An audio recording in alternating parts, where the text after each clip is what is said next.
don't think I like marketing. I got the ick. LinkedIn's a scary place. I realised I was freelancing. What is one piece of advice that you would give? Coffee with a Female Founder is where we have honest conversations about everyday business with the women behind it. I'm Amy, your host and founder of Core Studio, a marketing and business consultancy, and The Female Founder, a community-driven learning platform. Each episode will chat over a coffee with a different female founder, diving into their challenges, wins, lessons learned, and the advice they wish they had when starting out. The coffee is delivered to us courtesy of vexcoffee.com, which is the UK's freshest coffee discovery club. Every month, they expertly handpick 2 small independent coffee roasters for you to explore. They've been kind enough to give our listeners 25% off your first box using the code FEMALEFOUNDER or using the link in the show notes.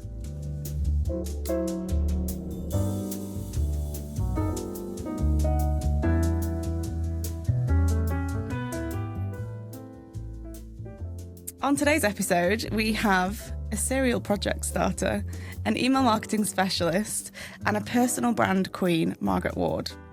So I've met you on one of your many projects, the Manchester Co-working Group. You are incredibly talented in lots of different ways. And I'm very, very excited to delve into your journey as an entrepreneur. So welcome, Margaret.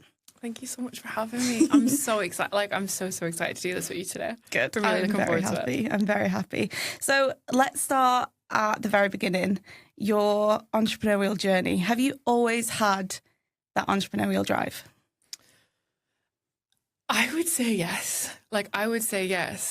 But not always for the agency or for what I'm doing now. Yeah. I just always knew I wanted to do something on my own.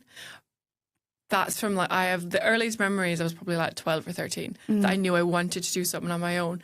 I just had no clue what it would be. And I also thought it would happen when I was for some reason I had 40 in my head. Okay. Yeah, I feel like whenever you watch a movie, it's 40. It's always 40. So I always thought I'd be 40 and I'd go out on my own and I'd have my own business. And this was from the age of 12 or 13. So I think I always had it. I know I always had it. I just didn't know what it would morph into, I think. But I also think that drive shows up in so many other ways as well. I've always had at least 3 jobs. Yeah.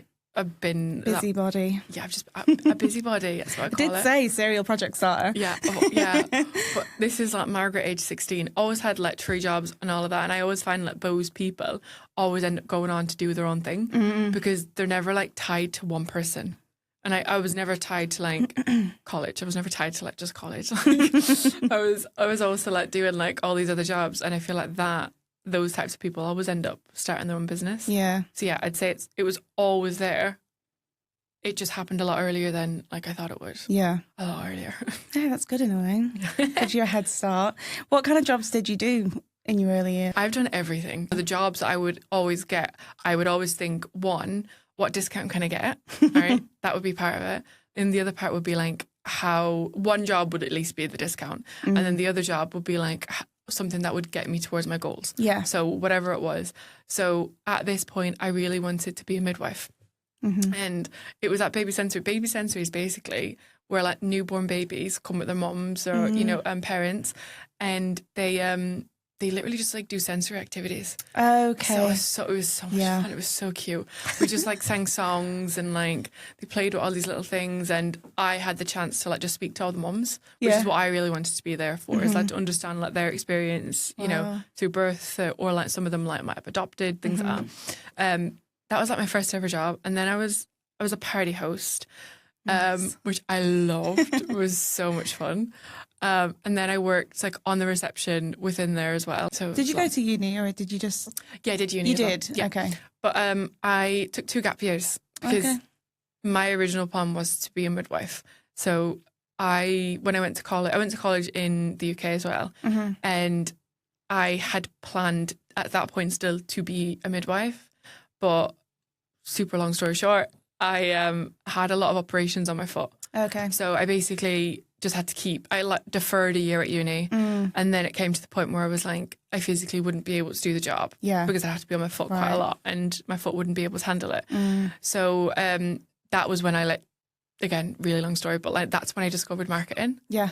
So I took 2 gap years. So I was 2 years late to uni, not late, but 2 years do older than the rest of the crowd. But I did fashion marketing. Oh, nice. So did I. Oh, did you? Yeah. Oh, I love that. What uni? UCLan. I love. Oh, I was at Uni of in Manchester. Oh, nice. Yeah, it was really weird. It was really because that was the uni I was going to do midwifery at. Oh, right. Okay. So that was when I I was just swapped. Well, course. I deferred. Okay. And then once I deferred once, it came around to, like the second when I was going to start, and I was I can't do it. So I withdrew, and then that's when I like had one of my operations, and then I spent a lot of time looking into what I was actually truly interested in. I had to kind of go back to understanding what I actually liked when I was a kid, and that's basically like, again, like a super long story, but like, that's how I discovered marketing. And I went for like another open day. I went to UCLan as well. Oh, nice. I went to every single open day like 3 times. Like, I'm so sorry to my poor father, because he'd just sit outside in his van and it would just be me, like literally 3 times every single one of them, because I was so scared of getting it wrong and going to like the wrong decision. Uni. It was, especially because I knew I was a little bit older as well. And I was like, I had a lot of friends at that point who were older than me, and not one of them were using their degree. And I was just like, there's no way I'm going to spend this time and do it like when I'm a little bit older as well, and not actually like stick to it. Yeah. And then uni of just ended up settling at. So yeah, I did go uni. I'm so glad I did go. I know a lot of people have different like takes on it in terms of like whether it's worth it or not, but even like as a slightly older student, saying that as if I was really old, I wasn't. I think I was like 19. But it was really, really good for me, and like career wise it was really good. Amazing. So did you start the business straight out of uni, or was there like a little bit of internship working with other companies and then you went off on your own? What did that look like? Again, because I felt like for the first, I'd say like maybe 4 years of my like teens, I was working towards being a midwife. Yeah. I had done like every type of like internship and work experience around that. Yeah. From like sure starts to like dialysis centres to hospitals to Childline. Like I volunteered there for a little bit as well. So I did all of that with the aim of like getting into uni for that. So that still came in like really, really handy. Do you think there's any transferable skills that you learned 100%. there that you're doing now? Oh my God, 100%. Really? Yeah. If people have more experience of being around people who are in hospital, or like say like I volunteered on a dialysis centre. So it was like people who would literally like, they'd have to come and they'd literally sit there for hours. Yeah. And they'd have no one else to talk to. So I was literally, that part was literally me just talking to them, being able to like hear their stories and like also understand like what they're going through as well. It just gives you so much more of like understanding of life. Yeah. I truly believe that. Yeah. And I've taken that through my like entire life. That's I believe it. Yeah. Yeah. It's so much patience it gives you, but also understanding like that, when they say like not beeping, don't beep at the person in front of you because they're taking a second to set off. Yeah, yeah. It's like you don't know what people are going through. Yeah. And I think all of those experiences, like Childline was intense. I can imagine. Was really, really intense. Not just from my experience, but like the people who I'd met there and what their experiences were. So I think having those I'm gonna say opportunities, because I did really work hard to get into those, but they definitely positioned me in a completely different way, a different light. But I did all of that before obviously I went to uni, but then because I knew this is going to be like a whole new career. Yeah. I remember I was in a full cast on my leg, and probably like high on painkillers. Like I don't know what painkillers I was on, but I was on a lot. And I remember thinking, okay, I'm going to uni, so I need to get some work experience in that's related to marketing. Yeah. So I emailed literally every single digital marketing agency in Manchester that I could find. Yeah. And there was one in Salford called Digital Next, and they got back quite quickly. Like arranged like a meeting, like I came with crutches. Like it was and it was really, really good. And like one of their first questions was like, why are you going to uni? Oh really? Yeah, it was so interesting. And I was like, no one's going to stop me. I was like, I'm still going to uni. But they were so good. Like they were so good there. But they allowed me to have I did it over the whole summer before uni. So it was Yeah. like 7 weeks I came in. And again, this is the idea of like, I still need to work. Yeah. So I'd do that. And then I was like working, you know, alongside of Yeah. it. Because that was unpaid. They just paid for like, they did pay for like lunches and like travel. Yeah, just so expenses. That really helps, especially when Yeah. you're like, you know, quite young. Yeah, exactly. So I did that, but they basically sat me with every single department. So I did that, like I did like at least 2 days with every single department. So Wow. it gave me a really good like understanding yeah. of the different areas.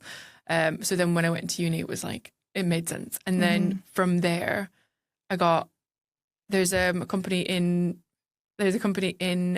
Manchester that does like B2B network, do like networking events, and then they do like big, you know, fashion marketing events and things like that as well. Yeah.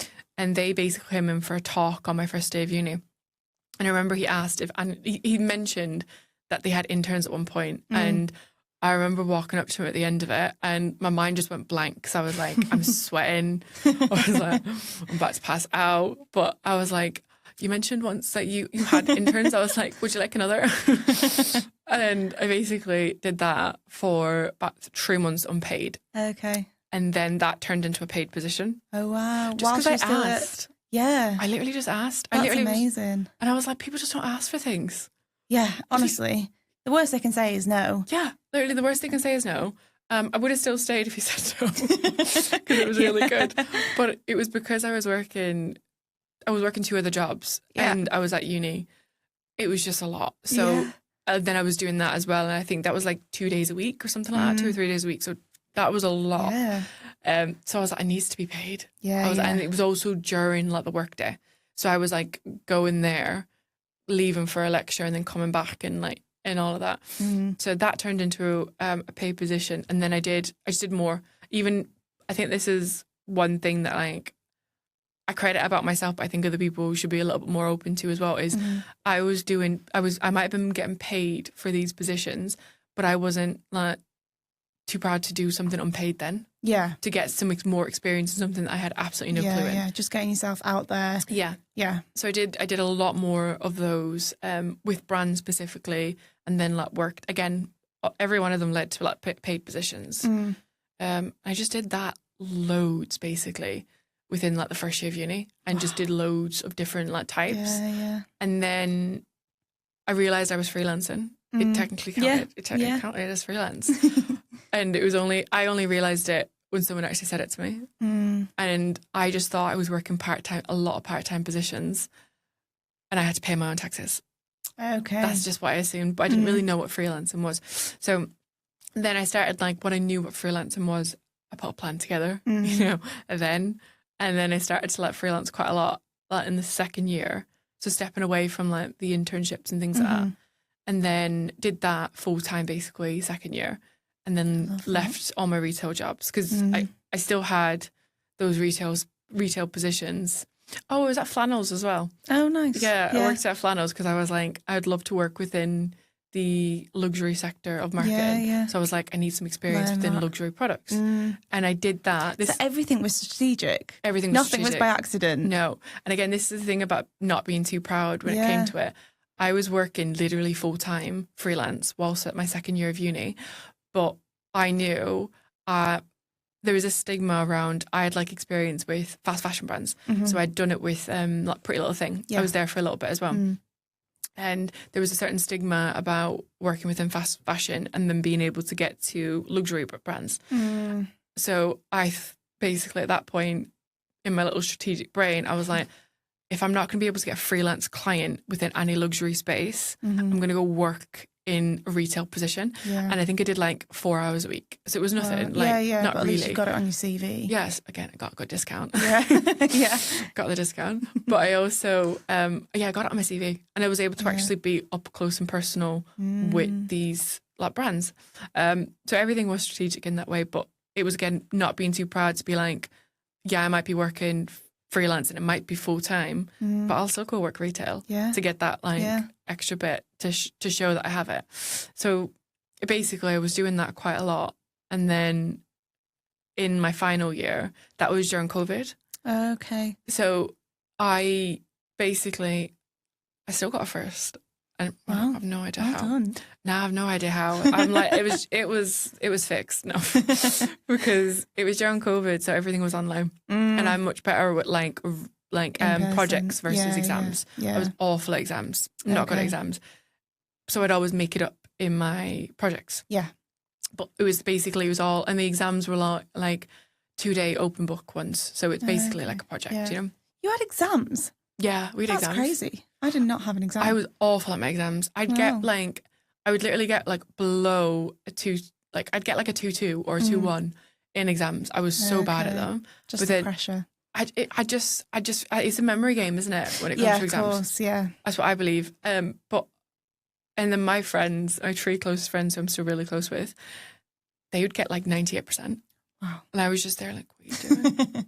And they'd be like, what'd you get? And I'm like, 62, 58.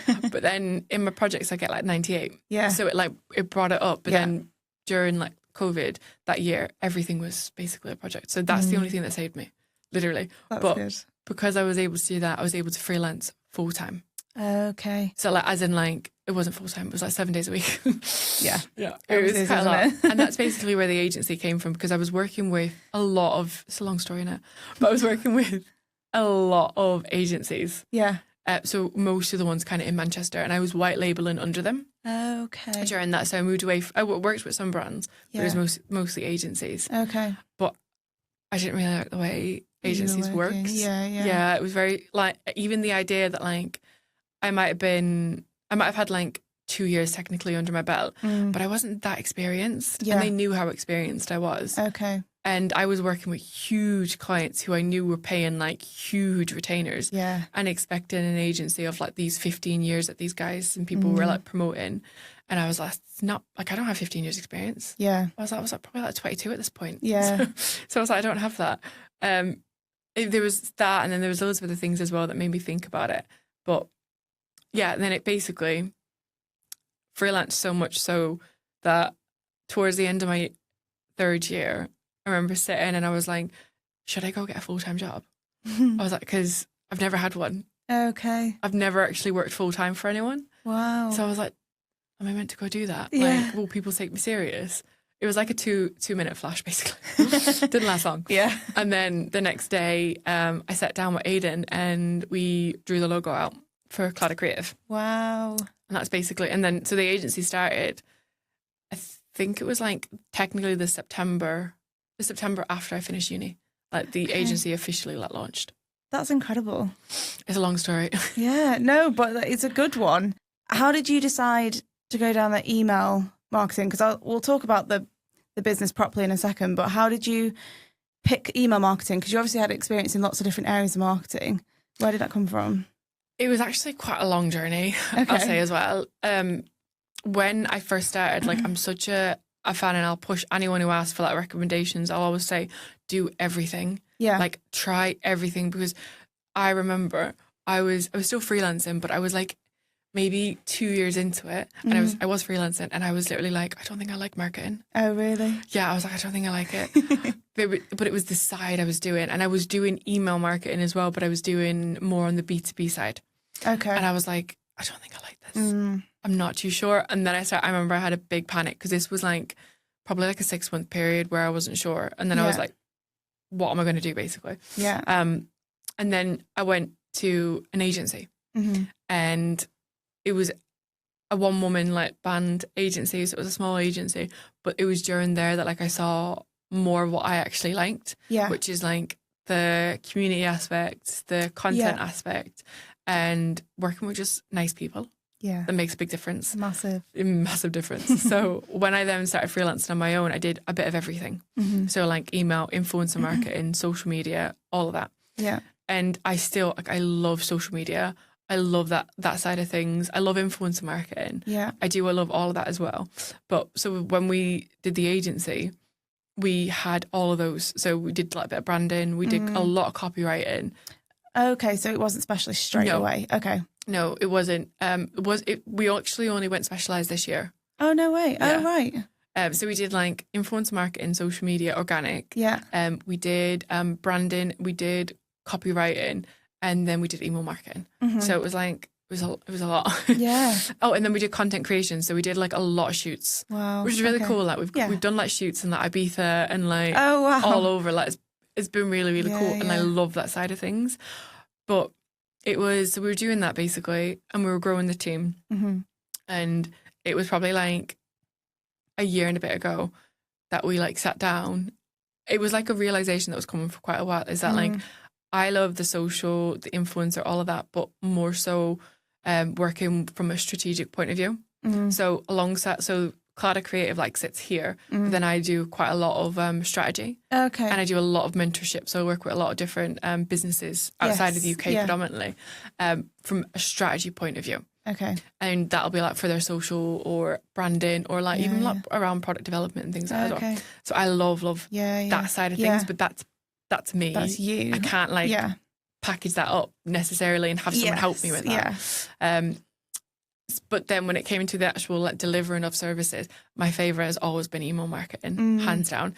Email marketing is one that like from a client point of view, they can see the return of investment. Like it's in black and white. Yeah. It's not like organic social where you have to be like, and like, be like, trust me. You can actually be like, black and white, this is what we've made you. Yeah. All right. But then also you can be like, black and white, this is what your consumers are telling you. Like to be able to then make everything else better. So still using what I'm talking about here, like social and all of that. Yeah. And we still focus on making those better for clients by like showing them the data that we get from email. Yeah. So that then we're like, your all customers works are, together, they're using this. So like tell your social team this, or tell your paid ads team. So it was a big part of basically around that. It was being able to like show them that return of investment, but then like email combines data, it combines strategy, but it also combines creativity. Like it combines basically everything I love.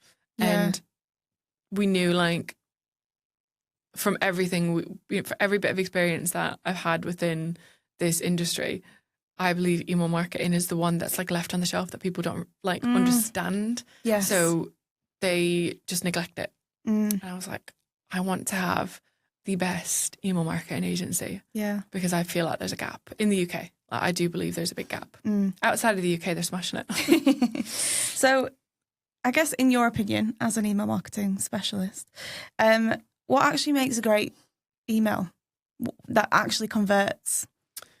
And that's such a loaded question. I know, isn't it? It's so loaded.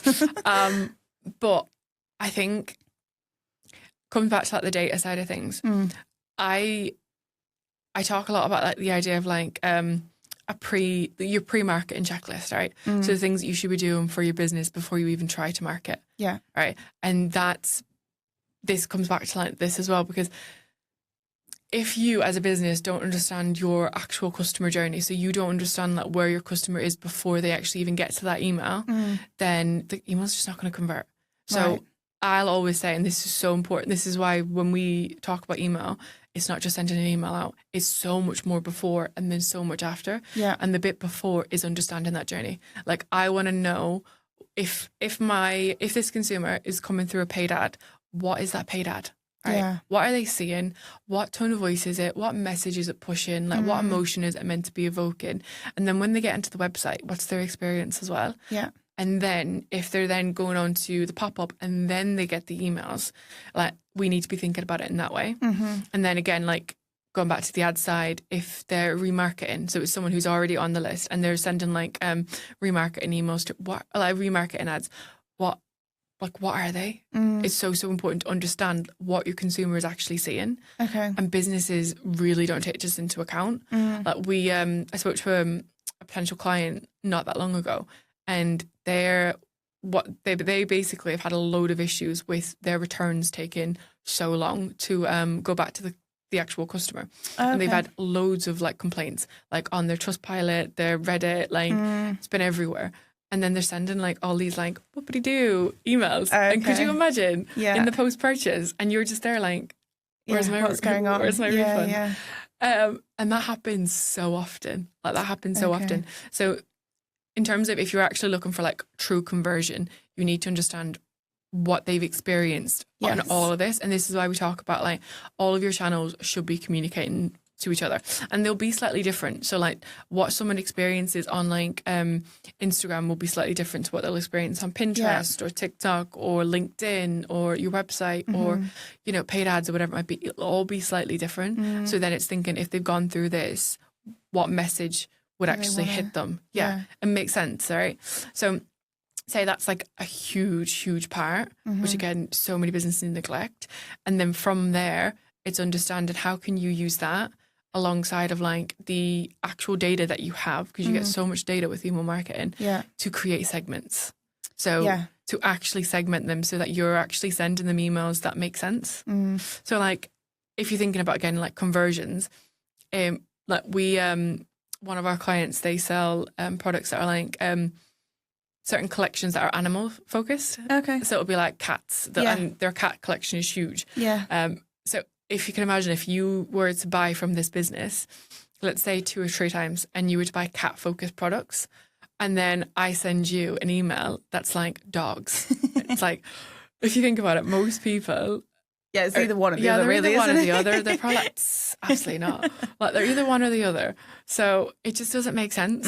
Like, it's not to say then you can never send them dog focus items, but like, it's thinking about like using that past customer information that you actually have and sending it. Whereas, so like, for example, if you're thinking about conversions, that's probably not going to convert them straight off just sending them one about dogs, but like slowly intertwining it. Right? You know, might work. Even if it's a case of like photographing some of the cat items with the dog items and creating a bit of a story around it. Like, you know, to make them feel like, do you know what? They'd look good together. Like that would actually might work. Something like that is more likely to at least get them to start thinking about it, but it won't get them to like convert straight away. Like, you know, if that makes sense. So it's actually being able to use that data to make an email that will convert in that way. Because as I said, email, like the conversion rates for email are so high. And that we really focus on like increasing attribution that like for email. That's our like core focus. So we want like email to be one of the best performing channels that you have. And we use that to create it, because you can have like a beautiful email and you can have like beautiful on-brand copy, but if it hasn't taken any of that into account, it just doesn't make sense. It really doesn't make sense. Like, you'll see them all the time. Like, I think people post a lot about them on LinkedIn, about these like really random emails that they'll get, and they'll be like, why on earth would they send this to me? What? And I'll get them too, and I'm like, what was the thinking behind it? What was the thinking? What is the actual thinking behind it? Or was there this? any at all? Probably not. Like, probably actually not. So it's that. And then I also I believe this comes from a brand like owner as well as like a marketer sometimes, especially if the marketer is quite overworked, is when you're on like Instagram, so social media, and you send out a post, it's so much easier to like see the comments and see the likes and see humans, and you know it's actually a human being. Whereas on email, I think people forget that it's actual humans who are reading these. So like, I'll even like ask brand owners, I'll be like, what emails do you actually like look at yourself? And they'll be like, I wouldn't look at this one. I'm like, don't send it. Why send it then? Especially if, with those examples, especially if they are their own target consumer. Then I'm like, you wouldn't even open it yourself, so like, why are you sending it? What's the point? It's just wasted time at that point, it's wasting, and it's wasting your consumer's very precious time. Exactly. Because I always like to think about humans in the way of like, we're so busy. Like, life is so intense, and if they give us like a second glance, we just need to make it worth it, like worth their time, so then it can be worth our time as well. So as a small business owner, if you have a really, really small email list, what do you do then with segments? Because how do you segment 20 people? See, that's really difficult. That is really, really difficult, because it's like, what's the point in segment? It depends. So like, I've had clients where they've been like, what's the point in segmenting like 4 people? And I'm like, true. I think though at that point it comes back to like resources as well. Like, if you've only got 20, but then you also haven't got a team, so it's like literally yourself. You need to be realistic about like how much you can even spend doing that. But then alongside of that comes back to like like product value as well. Like, as in, if you sell products, if like those 20 people, so say, if you're like do B2B, for example, and it's 20 people, but like you sell services that start from like 1,500, then yeah, it's worth it. Yeah, true. Yeah. But, or even if your product is like a few hundred, like it's a dress or whatever it might be. We've worked with some like, some now luxury or clients, Nice. And it's all because of that flannels. yeah, it's all because of flannels. They knew it. And they, some of them, they'd have like email lists of like 70 people. Okay. But their like address might be like £400. So it's like that person's actually worth quite a bit, yeah, to it. Whereas if you sell products and it's like even candles or homeware and it's like candles are 25, it's a big difference. Yeah, it is a big difference. So I think it's being realistic. You can still segment so you can see what data you actually do have available. And maybe it's like when you're segmenting the different types of emails you're doing, maybe you don't actually change them too much. Okay. Maybe you just, you create like one email. Maybe you do like 3 different versions, but like it's like the subject lines are different. Okay. Or like the header is different, or the recommended products at the end, they're different. So going for the example of the cat, yes, maybe you pull through some more cats. Or like maybe if someone likes cats, they might like lions. It's a type of cat, innit? Yeah. So like maybe you bring some of that through. Okay. But you're still like segmenting in some way, but that isn't as much effort. Like that won't take you as long to be able to do. It's one email, 3 slightly different versions, and you can duplicate. Even if you've done it within the actual platform as well, you can duplicate it and then just swap some of these little bits out. Yeah, so it'll take you maybe like a half hour, 40 minutes extra. Yeah. So I'd recommend doing that. But again, like it's being realistic with your time. Yeah. But then at least you're building those segments out, even if your audience is small. As soon as you start growing your audience, those segments exist and you kind of understand that already, and the data's being formed and things. And then I'd also say as well, like within email, there's these things called like profile property buttons that you can do.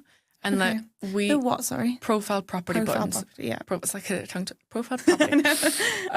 But we use them for quite a few different clients within like different ways throughout. Okay. But within some of the clients who had smaller lists at the beginning, who we've been working with now for like 5 years, these certain segments that have been created from these profile property buttons are quite big now. Yeah. And it could literally be like, we have one client who they create lingerie that's geared for like women who have like, or people who have sensitive skin. Okay. So sensitive, whether it's like psoriasis, eczema, or there's so many other ones that people can have, but also women who are going through like perimenopause, menopause, things like that as well, because you are quite sensitive.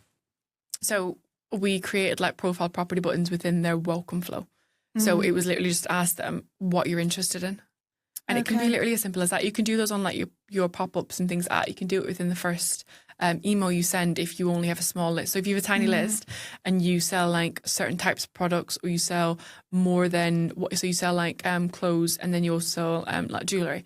You might literally put that in, or if you do men's and then you do women's, but you only have 20 people, it's I'm only interested in this, or I'm interested in both. You can literally ask them within the first email. For them, we ask it within the third one. But they've got a bigger list now, so it makes sense to ask it within there, and we're just continuously growing. Yeah, and you will be so surprised. This particular client originally thought people were more so interested in like the menopause side of things. Okay, but it's actually sensitive skin, so they don't even say skin condition or anything. They say sensitive skin. I think part of that will still come back to menopause, because women can, so depressing, but women can go through menopause for like 10 years, like. Absolutely. So they probably won't associate it with menopause. They'll say sensitive skin. Yeah, of course. So, but that's helped build out like again, this is where email comes outside of your actual email marketing. You can use that. She's used that within product development. Within everything. And these smaller businesses could do that from day dot. So first email, profile property, ask them a question that will be a segment, a big one day. And it will really, really, like, and she uses that to like the website, what products you're pushing to the top, what words you're associating with these, and all of that. And there's no harm in starting it now. Yeah, absolutely. So automations, what are the non-negotiables to have automated? I think it depends on like if you are a brand. Would you say like from a brand point of view? Yeah, bit of both. Maybe service and brand. Are they the same, or are they going to be different? Different. I say different, but I guess some would like link up. But if it's from a brand point of view, your welcome flow, 100%, like getting that set up and thinking about it outside of like, you know, your generic, here's your 15%. Like think about your actual brand and think about the actual consumers you have. Because not all consumers actually, we've got clients who their customers aren't actually price sensitive. So discounts don't actually make a difference. Right. Like for them. Yes. But they're more like storytelling led. So they'll prefer stories and like getting to know the founder or whatever it might be within those. So sorting out your welcome flow, making it minimum like 3 emails. Yeah. So thinking about that journey, especially if you, again, thinking about resources, if you're not going to be able to send regular emails, it's thinking about it like, okay, how can I space these out so people are still getting regular-ish like communication. Your abandoned cart, like it sounds so obvious, like these ones sound so obvious, but I can't tell you how many brands don't have them, or they'll have like one. All right, so it's thinking about that in that way, and again, not being generic, like thinking there's like literally the idea of like, you've left this in your basket. I'm like, yeah, obviously, like of course I did. You know, understanding and thinking how, like, why someone might have left this. Is it like quite an expensive product? And then like this is where again it goes outside of the actual email marketing platform in the way of like, if you have a lot of abandoned carts, it could be to do with the website, it could be to do with the checkout process. You know, even like the idea of Klarna and all of that. Klarna, I think, has like, I'll get the stat wrong, but I think it's something like 11 million users in the UK. Wow. Just Klarna, not like the rest of them. So, you know, that can like stop someone from like making that, you know, all that. So going back to, and then that's how the abandoned cart one links. And then your post-purchase, like 100% your post-purchase, so important, like keeping that consumer updated. But also depending on, again, it's why it depends on the product, but depending on the product you have, even if it's a case of like it needs to be washed a certain way, or like there's certain like care instructions that even they might be on the product page and they might be in the like the actual order package. It might be, people just don't listen. And then they'll be like, that's when you'll get your negative reviews and be like, didn't last, had holes in it, you know, whatever it might be. It happens all the time. I ordered a top not that long ago and I wore it on holiday and then I washed it. And I remember I looked at it and I was like, this is like patchy. And I was like, this is actually ridiculous. I didn't realise it was patchy when I originally wore it. It's just the design. Right. It's the design. But I just didn't look like, I was like, this is like all worn off. I was about to ready complain. To go in Trustpilot. I was just like, excuse me. I was like, this is absolutely ridiculous. And then I was like, oh no.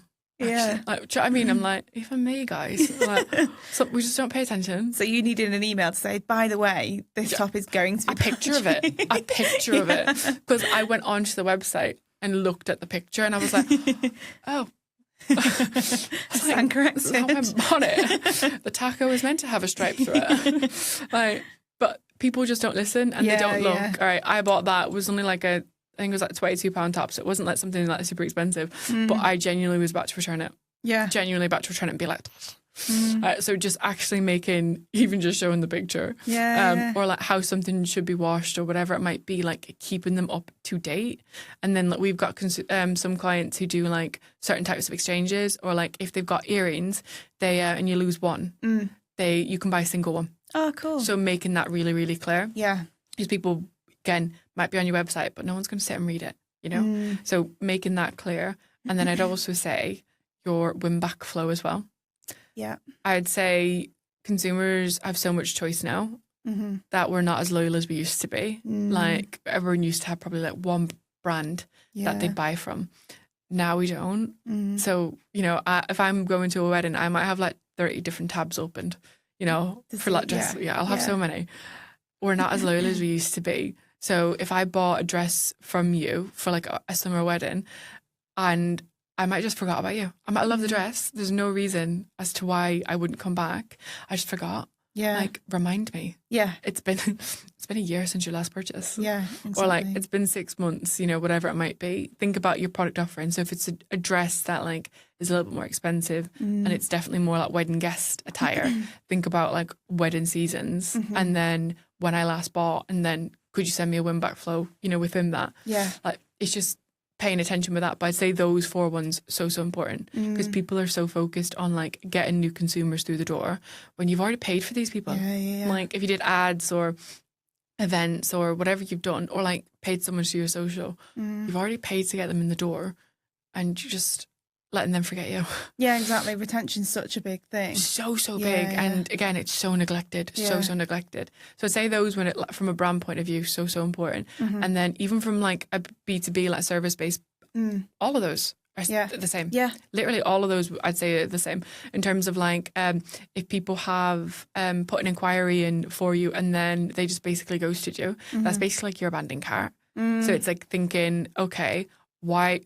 Obviously, it's a bit more expensive, some of the services. Yeah. So understanding why they might not. Some of it can just literally be from trust. So like that wouldn't be like, hey, you forgot your service. But it could be like case studies. It could be like focused on like actual trust building activities. Or it could literally even be about like showing who you are as well. Like when we did the rebrand, we're still in the middle of it. But I had to delete, like archived every photo on our Instagram. It was a lot. Yeah. It was also quite emotional because it was different areas of the business. It was all of that. But one of the things that people would always say on every discovery call we went on was, I knew who I was getting on it with. Like, so it built that immediate trust, and you could do that straight away through that as well. So it's just linking them up, even your welcome flow. Again, if they sign up to something on your website, if they download a resource or whatever it might be, getting them to know you in that way. Post-purchase, that will link up, I guess, to your onboarding process as well. But if they bought like a one-off thing, again, like they could have bought resources or what it might be, and then like from the win-back flow idea, if someone's like inquired with you 6 months ago, we've had clients come back to us like years later. Yeah, of course. Because they're ready for it. Even separate, like again to the agency, I do a lot of strategy. I've had people inquire with the strategy, like ongoing monthly strategy calls, and they've come back to me literally like 8 to 10 months later. Wow. And like some of them just randomly signed then. And I'm like, because they're ready now. Yeah, but I'm like, the package has changed now. But they've just like randomly signed on like a random day. But even within that, like thinking it might be a smaller package, but just like reminding people to come back. So I guess you've got to know how long your customer journey is anyway, because you know brands, it could be like an impulse buy, so you're trying to capture people when they're like Black Friday, like we were talking about the other week, and capturing them when they're ready to buy. But then sometimes it takes a long process to be ready to purchase something. And if you are only sending them emails in their first month of being with you, then you forget about them a year on, they're obviously going to forget about you as well. 100%. How many like people do they have in their DMs? I know, Like how many, like if they're on LinkedIn, how many are they seeing? Like they're seeing so many, whereas they've already inquired with you for whatever reason, but they couldn't afford you. Like for what, and hopefully like a year on, hopefully for them as well, the business is doing better, you know, all of that, and they're in a better position to be able to do it. But we've literally had clients not sign with us because they've had so much money tied up in stock. So they just like, they're waiting for like, you know, things to clear, or they're waiting for like large wholesale invoices to clear. And that's the only reason that they haven't signed. So they've been, and some of those large invoices from these big wholesales can take a long time to clear. Yeah, of course. So they'll come back to us literally like 6 to 8 months later. So it's understanding that, but then again, when they're ready, we're like, excuse me, don't forget us. It's remembering it. So before you mentioned kind of putting the founder on the emails and that kind of trust that comes with being the face of your own brand, pretty much. And founder-led businesses are, don't want to say a trend because it kind of always has been a thing, but because we've obviously got TikTok and social media, everyone has it's much more available to everyone to be a founder-led business. I know that's something that you do. So currently we've got your husband sat here filming for your vlog on YouTube, a little plug. Catch me there. But you're really big on LinkedIn and you constantly put yourself out there all the time. Was that something that was very intentional for you? Do you know what? Whenever people get asked this question, I feel like everyone's like, no. They're like, it just happened. Yeah, it just happened. It just happened. But I don't think anything like that just happens because it takes so much work. Like when there was a lot of like people that I'd followed and that was kind of like the response that they would give. And I'd just be like, why is it not happening for me as easily as it's happening for them if they didn't even plan for it? That's what I went through for a long time. I did a post on LinkedIn a few months ago, there was a trend where it was like, how many months have you been, da da da, whatever it was. And it's like months, and it's like, no, it's been years. Yeah. And I saw it on Instagram, and I was like, I'm going to do this on LinkedIn. And it was really fun because I like went through every single LinkedIn post, and I like went all the way back. And I'd been posting for LinkedIn for over 6 years. Wow. And there were so many times I'd stopped and started so many times. Yeah. So many times I stopped and started, and I wasn't consistent, or like I was trying to be someone else. Like I didn't sound like me. Yeah. Like I'm like, I got the ick. Yeah. Got the lick. I at some points like I'd write a LinkedIn post, and then I'd get like our in-house copywriter to like tidy it up for me. When I look back at them, I'm like, can see it from a mile away. I'm like, see it from a mile away. I'm like, this sounds like Anna. This does not sound like me. It does not sound like me in the slightest, even though it was my first draft. But they'll take it from like copywriters when they write on LinkedIn. It's so obvious. And I do feel like copywriters struggle more to write on LinkedIn because they're into stories, and they want to make it long and like all of that. So yeah, I went through all of that, and it was really interesting to see it. So I would say it was intentional. Yeah. It was intentional, but it was a journey to understand how I should post. Yes. But I would say like I've never really been fully consistent until last October.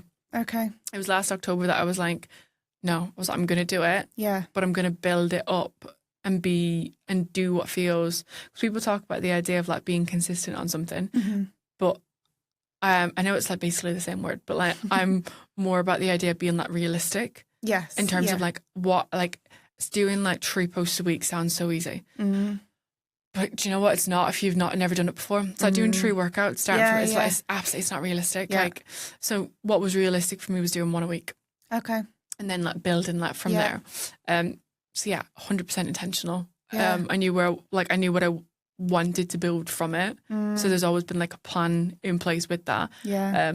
But it was mostly like even like finding like my community and who it was. I was determined to do that. So that was like a big part of my strategy, was like I wanted to find my humans. I love that. So yeah. Yeah. LinkedIn's a scary place. It's so like, well, everyone thinks it's very professional, but what I've seen now is people are bringing those kind of Instagram, TikTok trends over to LinkedIn, and it's a much more friendly, relaxed and chill place to be, which I love, because this brilliant. like kind regards, all that crap is just boring. So I'm loving it that everyone's just like really showing their personality on there. Have you got any kind of tips that you would give someone who wants to obviously be intentional with their personal brand? Yeah, I think I love that people are doing that as well. But I think if you're not posting on LinkedIn, I think that can be scary. You know, like seeing other people be like so authentically themselves. Yeah. Whether we want to admit it or not, it is a bit scary because you're like, the idea of doing it yourself, you're like, I can't be that way. You know what I mean? Yeah. But my advice would be, what I've done, and when it comes to like my LinkedIn, is like I've been really working on, and this sounds really I was gonna say bad, but like contradictory, but I wanted to separate Cladder Creative, like the agency, from me a little bit, in the way of like, it's not just me. Yeah. You know, it's not just me. So I wanted to be able to separate it in the way of like, my name is Margaret Ward, and I have Cladder Creative as like my agency that I run with my husband. Yeah. Like that's what I wanted that to be. But then there's so many other elements of me, and there's so many other things that I want to do as well. And when it came to like my LinkedIn, that was what I sat down and like looked at. So like looking at, I feel like people, especially business owners, they'll think about content pillars and topics that they want to talk about that relate to the business. Whereas I would recommend sitting down, going through what elements you love to talk about when it comes to the business, but then outside of that, when it comes to business, like the business version of you, what do you want to be known for? Like for me, I really want, like I love people, I love like bringing people together. Like I love being able to facilitate that connection. I also wanted to be known for email, but then I also want to be known for like strategy. So like thinking about these other elements of me that I want to be known for, putting that down. And then alongside of that, thinking personally what you're comfortable with. Like personally, what am I like comfortable being known for and being associated with. And this depends on obviously your goals when it comes to like LinkedIn and your goals personal brand wise. But if your goal is to potentially do like other types of collaborations outside of your business, you know, whatever it might be, if you're known for other things outside, again, forgetting the business, if you're known for these other things, people will start to associate you with them. Like whether it's like you love productivity journaling or, you know, whatever it might be, you're like really into that, or you're really into journaling, or like you love, like I love jewellery. Like I'm such a jewellery person. So that's something that I'm like, I want to incorporate that within like who I am. So if I'm to do a collaboration in the future and it's jewellery, it makes sense. Because I'm obsessed with jewellery. Like I am. But I love Pilates because I know I talk about it a lot, but like Pilates wise, but I've had these foot operations, so I can't do cardio properly. I can't do a lot of like types of exercises because of it. I can do Pilates, like reformer Pilates. I can do it. So it's become a huge part of my life. But again, on my LinkedIn, I'm trying to incorporate it because I'm like, that's something that I want to also be like known for. That makes up me and what I'm comfortable sharing. Because you obviously need to be, again, you see people who will share every emotion. I'm not comfortable sharing, like, if I'm having a really bad day and I cry, I'm not comfortable sharing that. Take the camera out and start filming yourself crying. I couldn't. And I have no hate on anyone who does it. No hate on them. But physically, I couldn't. But that's not something I'm comfortable with.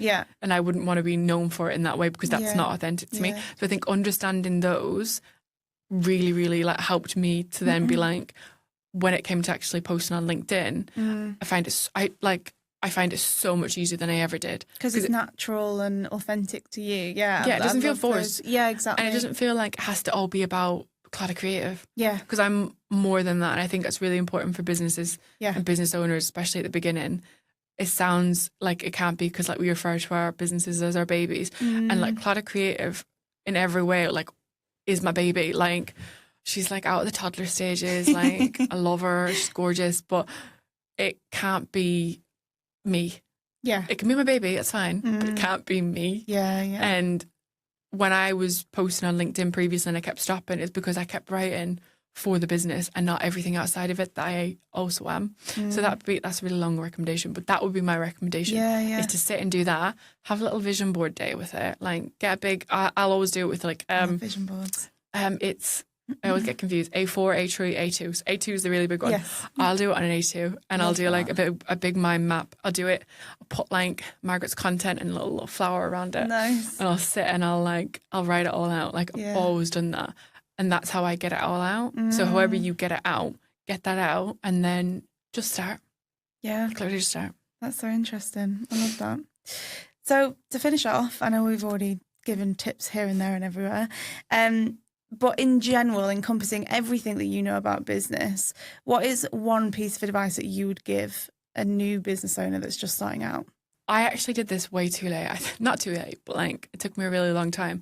I would say go out and meet other people. Like actually go speak to other humans. Like I know like we talked about it before we got like actually started the podcast, but like even the idea of like I'm not an expert in everything. Like you're not an expert in everything. Like and when you're starting your business, there's so many elements that I genuinely had to build and then be like knock it out because I'm like, it's not work. Or like even like the idea of like, when should you go VAT registered? Like, what should you be doing here? I've worked with because I do a lot of mentoring, business owners who hadn't even taken into account the idea of doing wholesale.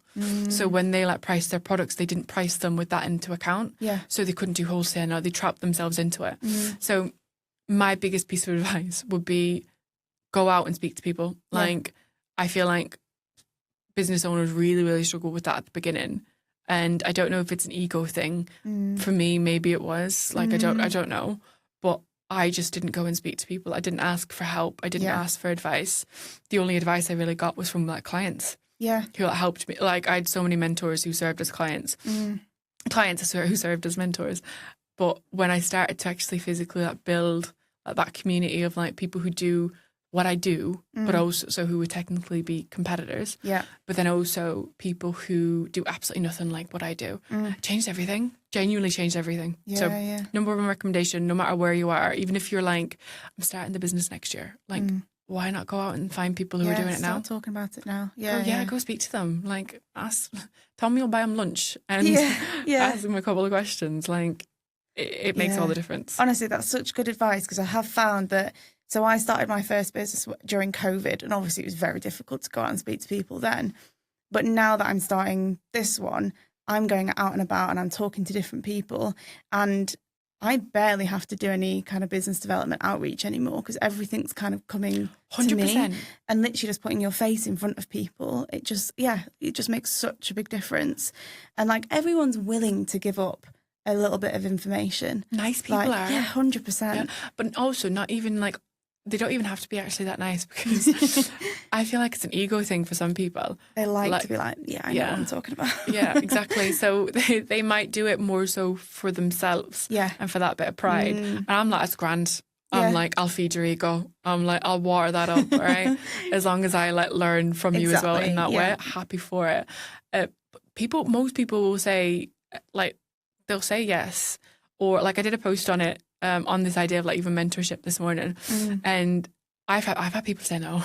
Okay. Yeah, and I'm like, that's okay, because that's fine. Yeah. That's okay. Yeah. But I've also had people like completely ignore me, which is like, again, it's fun. It's what it is. People are busy. It is what it is. Exactly. People are busy.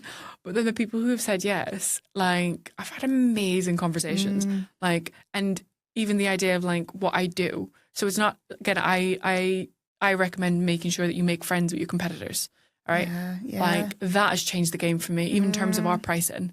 We doubled our prices because of all my connections with our competitors. Because they were like, Margaret, that's wrong. And I was like, no one told me. I love like, that. It was so interesting, but they're good people. Yeah. But then people who aren't my competitors, so like other businesses and all of that, they don't know what I do in terms of like people only remember a certain amount, but they know I do email.